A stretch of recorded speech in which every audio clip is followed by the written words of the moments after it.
In this example, we will be finding the square root of 32. In order to find the square root of 32, we will first be using the math rule. The square root of a times b is equal to the square root of a times the square root of b.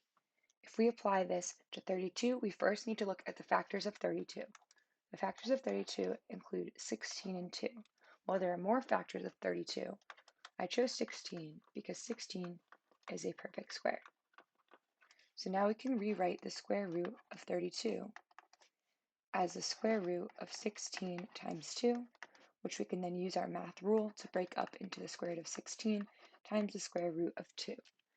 The square root of 16 is 4, as 4 squared gives us 16, so then we can rewrite the square root of 32 as 4 times the square root of 2, which is our simplified version.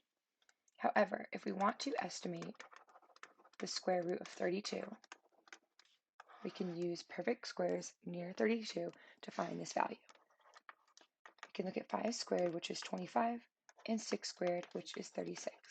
Because 32 is between 25 and 36, we can say the following inequality, which is the square root of 25 is less than the square root of 32, which is less than the square root of 36.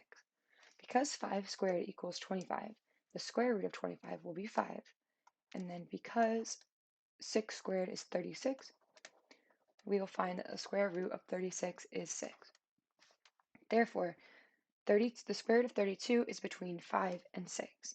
In order to find the value that the square root of 32 is most close to, we can look at the difference between the perfect squares and 32. So we will subtract 32 and 25 to get 7, and then we will subtract 36 and 32 to get 4. Because 4 is less than 7, we can see that the square root of 32 will be closer to 6.